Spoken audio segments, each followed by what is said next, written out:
Certaines matières premières essentielles devraient bientôt être plus importantes que le pétrole et le gaz à l'heure où l'Union européenne vise la neutralité carbone. Les chaînes d'approvisionnement en terres rares constituent la pièce maîtresse de l'ambition de la politique industrielle de l'Union européenne en matière de transition vers des technologies plus vertes. À l'heure actuelle, presque tous les aimants permanents frités à base de terres rares nécessaires pour les moteurs des véhicules électriques sont majoritairement fabriqués en Chine. Aujourd'hui, il faut savoir que l'Europe est totalement dépendante des importations de lithium. Bonjour et bienvenue dans Business Planet. La petite ville côtière de Sillamäe en Estonie abrite la seule installation commerciale de séparation des terres rares dans l'Union. Mais quelles sont les terres rares et pourquoi font-elles partie intégrante de tant de technologies ?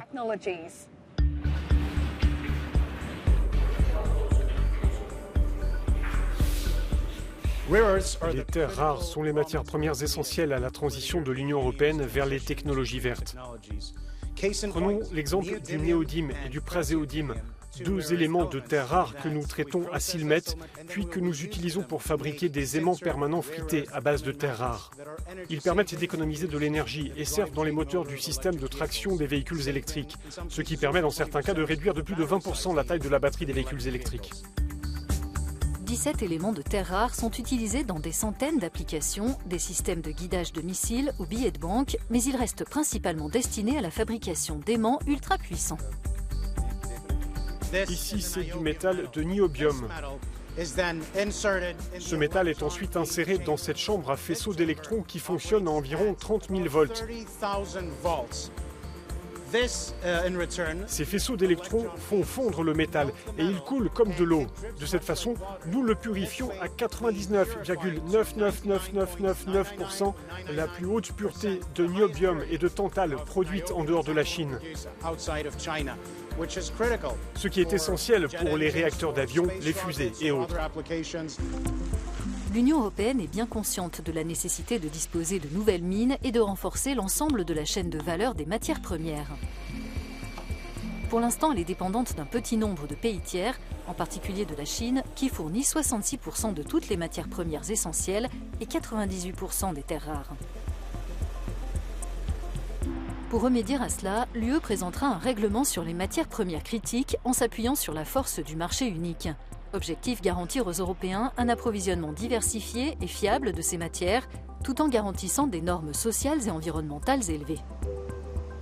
Par exemple, l'entreprise propriétaire du site estonien participe à l'initiative des minerais responsables. Nous nous concentrons tout d'abord sur l'origine du matériau, puis sur la manière dont l'usine est exploitée. Est-ce qu'elle paie des impôts? Comment s'occupe-t-elle des droits des personnes et des droits de l'homme? Car c'est l'aspect le plus important sur tous les sites. Pour le lithium, comme pour les terres rares, l'Europe dépend d'autres pays, notamment de l'Australie, de la Chine et de l'Amérique du Sud. Pourtant, il s'agit d'un composant essentiel des batteries des véhicules électriques. L'entreprise française Imris espère exploiter le gisement de lithium découvert sous sa mine de kaolin à Beauvoir, dans le centre de la France. Avec des besoins en lithium qui vont être multipliés par 10 à horizon 2030 en Europe, il faut que de plus en plus de projets se développent localement afin de réduire cette dépendance. Donc il est essentiel de sourcer et de trouver, de développer des projets d'extraction de lithium en France et en Europe. Donc l'objectif du projet à Beauvoir est de fournir 34 000 tonnes d'hydroxyde de lithium par an, ce qui est équivalent aux besoins d'environ 700 000 véhicules électriques par an. Un autre élément clé du règlement sur les matières premières critiques consiste à investir dans une filière de recyclage innovante et à la soutenir.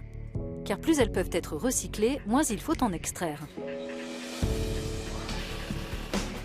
En Estonie, à Narva, Neo prévoit d'assurer un maillon de la chaîne d'approvisionnement en terres rares en construisant la première usine de fabrication d'aimants et le premier centre de R&D en Europe. Ces installations utiliseront les oxydes magnétiques de terres rares séparés produits à Sillamäe.